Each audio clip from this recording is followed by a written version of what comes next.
What if one day stepping outside your home could kill you? Imagine waking up to a world where people collapse the moment they face the open sky, where cities fall silent, streets become graveyards, and humanity hides underground like frightened shadows. In this story, that nightmare becomes real. A mysterious epidemic turns the outdoors into a death trap, forcing one man to journey through the dark tunnels beneath Barcelona in a desperate search for the woman he loves. It all started in the year 2013, where a mysterious epidemic spreads throughout the planet, causing individuals to develop an irrational fear of venturing outside. If they do, they perish within seconds. Soon, the streets of every city and town around the world become a wasteland with not a single person outside. Marc Delgado has been residing in his workplace for 3 months, surviving on the food from the cafeteria and assisting his co-workers dig a passageway in the parking lot that could transport them to the subway. One day, he notices someone broke the window of a vehicle to steal a GPS, which makes him quite angry and provokes him into digging more aggressively. This turns out to be a positive thing because thanks to him, they finally break the wall and find a safe way out of the building. Now everyone is getting ready to leave, and while waiting in line for some provisions, Marc can't help noticing one of his supervisors, Enrique, has the GPS in his bag. Marc decides to follow him and confront him about it, and Enrique accepts to talk in private as long as Marc doesn't tell anybody else about it. Marc starts remembering how he met Enrique. Many months ago, the man was hired to handle the company's productivity problems and was known for being ruthless when it came to treating employees, firing them without hesitation if necessary. When he called Marc to his office, he scolded him for taking so long with the project, refusing to hear how difficult the process of programming is, and gave him an ultimatum. He had to be done by the end of the month or he'd lose his job. Marc stayed until late at the office, working on his code and getting more frustrated by the second every time it fails. His girlfriend Julia called him to tell him she and her friend Andrea were closing up their shop, and Marc promised her he'd be there for dinner. However, his computer blue-screened, and he ended up staying longer than planned. When he finally made it to his apartment, he noticed that his neighbor opened his door just to see him arrive, and his girlfriend already had dinner without him. He found her making toys for her shop, and while looking at a puppet she considered keeping for the future, she brought up the subject of having a baby, to which Marc replied he didn't think it was the right moment. Later that night, he couldn't sleep, so he watched some television. The news was talking about a Canadian teenager that recorded his suicide after spending 6 months inside his house, never leaving because of fear.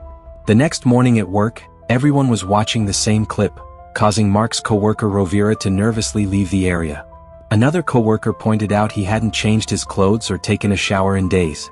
Back in the present, Marc tells Enrique that he wants to find his girlfriend, and the only way to properly navigate the subway tunnels is with the GPS, since phones don't have a signal anymore. He offers Enrique a deal. If he takes Marc to his girlfriend, he'll give him all the supplies he took from Rovira's locker.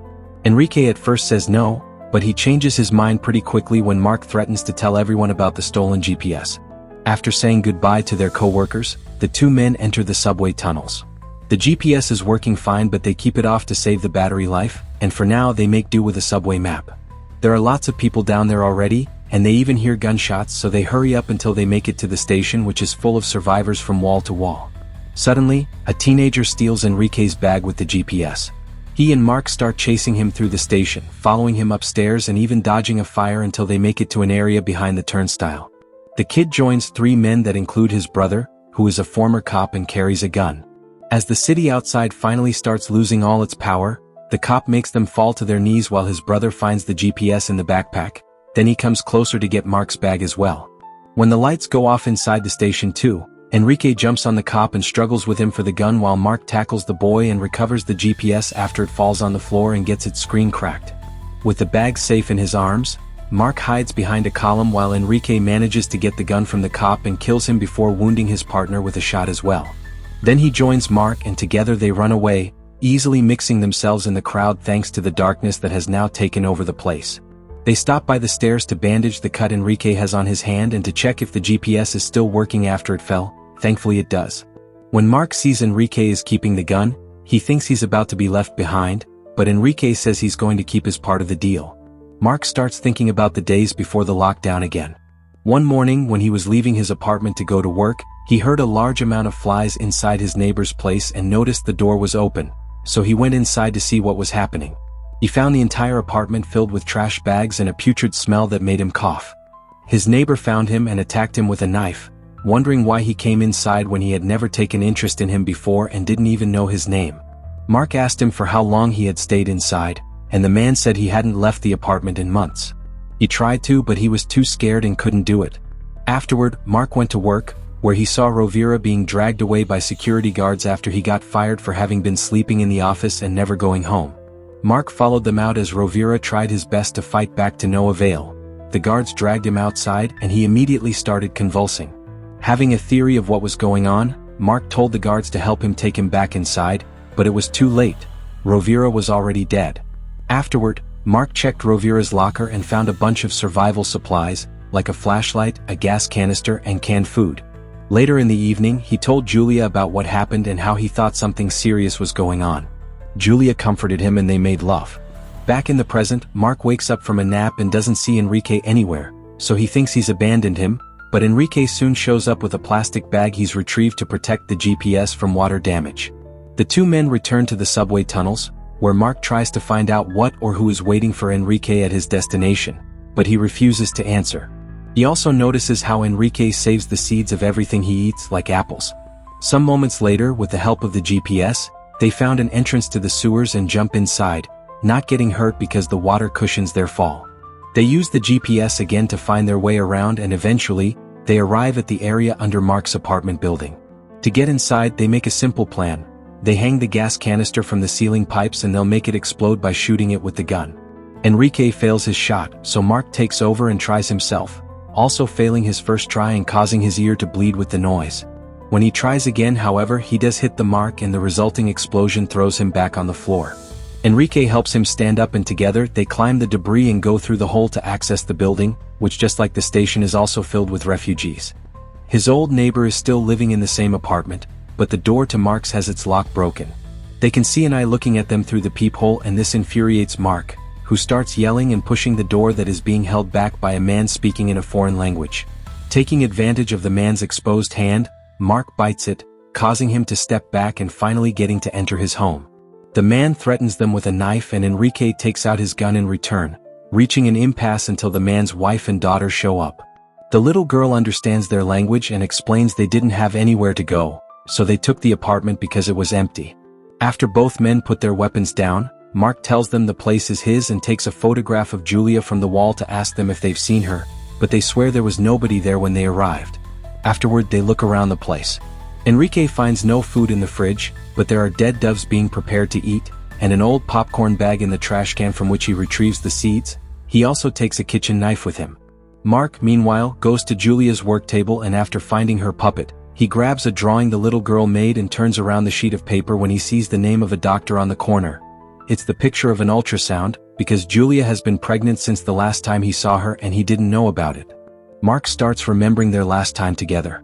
They were watching the news about the pandemic they were calling the panic, which was causing more and more deaths around the world. The government asked the citizens to stay calm and to keep on carrying on their everyday lives as usual, which infuriated Marc. His mood got worse when the news changed to show pregnant women giving birth in awful conditions and he started to rant about the irresponsibility of it all, which made Julia finally understand that he never truly wanted kids and all his given reasons through the years were just excuses. Upset and crying, she ran and locked herself in the bathroom, ignoring him when Marc tried to talk to her through the door. He left for work then, already noticing how there weren't many people on the streets and the trash was piling up in the cans. A man in the subway was even wearing a mask. When he made it to the office, he called Julia, but it was Andrea who picked up her phone, telling him Julia didn't want to talk to him at the moment.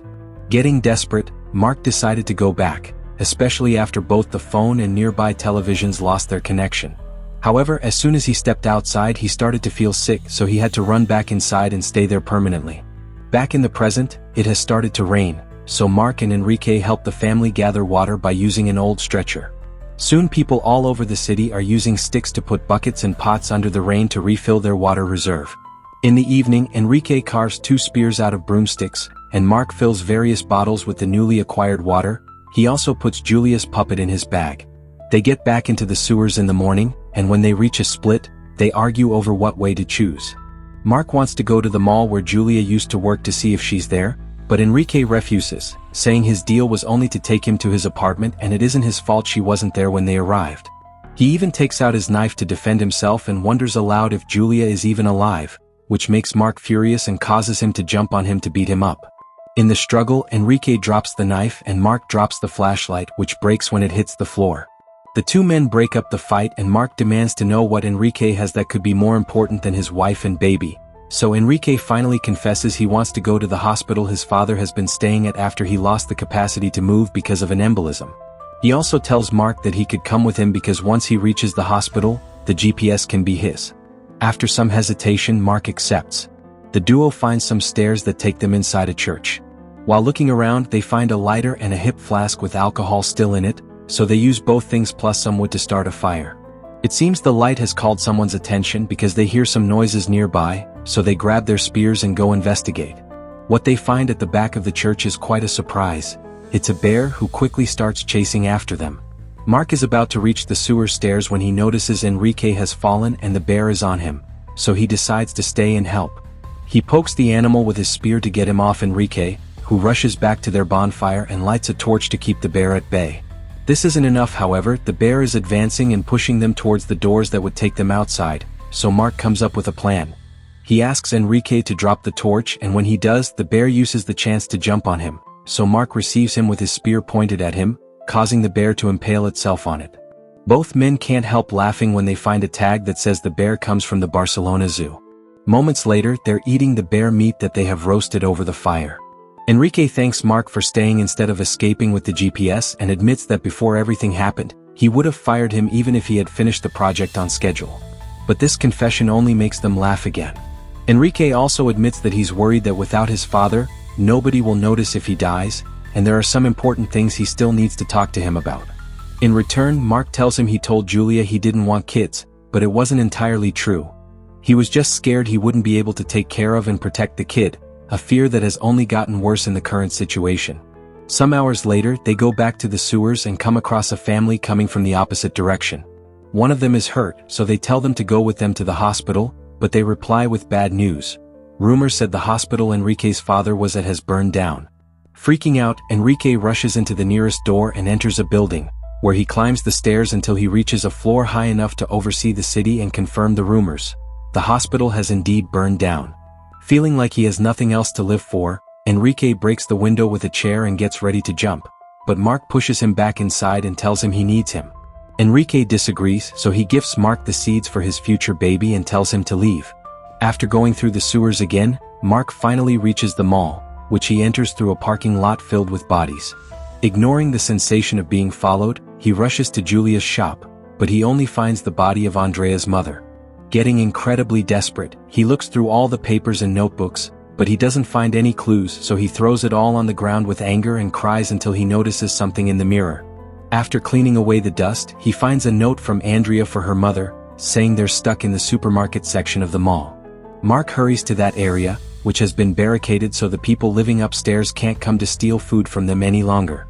The men guarding them threaten Marc with a bow, so he takes out a picture he brought from his apartment and explains he doesn't want trouble, he just wants to find his girlfriend. One of the men goes to the back to see if Julia is there with them, and while waiting, Marc sees some shadows moving behind him. Suddenly, a group of people that had been following him comes out, taking advantage of the distraction Marc has created to break into the market and fight for the food. As both groups get into a violent confrontation, Marc enters the market as well and looks for Julia, but finds Andrea instead. She mentions the last day she saw Julia was before she went to the doctor and, after kicking off an incoming attacker, guides Marc towards a nearby exit. However, they get separated when a beam on fire falls from the ceiling between them, trapping Andrea between the flames and the outside world. She opens the doors and Marc encourages her to go out, but she can't bring herself to do it and dies when more of the ceiling falls on top of her. Marc wastes no time and starts running in the opposite direction, only to be jumped on by one of the crazy raiders. He's about to be stabbed when suddenly, Enrique appears and pushes the guy away before helping Marc to stand up as he tells him he knew he'd still need him. The attacker hasn't left though, and he quickly comes closer again to stab Enrique in the stomach. Enrique pushes him away again and is about to impale him with his spear when he notices it's just a kid, so he decides to spare him. Pretending his wound isn't a big deal and he's fine, Enrique tells Marc they should hurry out of the mall before the whole building collapses. They cross the sewers once more until they find a hole in the ceiling that someone else dug, and when they climb inside it they find themselves in a movie theater. There's nobody around, so Marc approaches the glass door and sees that Julia's doctor's office is across the street. It's impossible for him to reach it like this though because the tunnel is blocked. Getting desperate, he goes upstairs and looks through the window, trying to see if he can find Julia inside the other building. It takes him a moment but he does end up seeing her, and when he does he starts calling her name and hitting his window, hoping she'll see him as well. At first, it looks like she'll never turn around, but it seems Marc's tactic has a good effect because Julia suddenly turns and the couple finally sees each other again and cries with happiness. Marc rushes downstairs to tell Enrique about Julia, only to find him sitting at the theater bleeding out. He wants to look for something to bandage the wound up, but Enrique doesn't let him, claiming his time has come. His last words are a request for Marc to stop whining and cross the street to reunite with his family once and for all. Enrique dies then, and Marc takes a moment to cry for him before following his advice. Both he and Julia make it to their respective doors, and after some hesitation, Marc finally steps outside. He immediately starts feeling sick and dizzy, his ears start bleeding and he has trouble walking. But by keeping his eyes on Julia, he manages to continue even after falling, crawling the rest of the way as a bright white light becomes the only thing he can see around him. Suddenly, Julia's face appears above him, and as the light disperses, Marc realizes he's successfully crossed the street and made it to the building, finally reuniting with his beloved. The couple stays in that building and starts a new life there, collecting water from the rain and growing Enrique's seeds. Their boy is born strong and healthy, and when he learns to walk he goes outside on his own, proving the new generation isn't affected by the panic. Many years later, a group of wandering teenagers shows up at their door, so Marc and Julia decide to let their son join them so he can have a chance to know what the outside world is like and perhaps have a chance to rebuild society from scratch. And that's where the story ends. The Last Days reminds us how quickly society can change when fear becomes stronger than logic, but it also shows that even in the darkest moments, human connection can guide us forward. And a fun fact about this movie is that the film used real abandoned subway tunnels and underground locations in Barcelona to capture the gritty, claustrophobic atmosphere of a world trapped indoors. I'd give The Last Days a solid 8 out of 10. The concept is fresh, the visuals are gritty and immersive, and the emotional core feels genuine. While some plot points move quickly, the film delivers a unique apocalyptic story that stands out from typical end-of-the-world thrillers. If you enjoyed this recap, hit like and subscribe and check out the next video on your screen, another powerful story that'll keep you hooked till the end.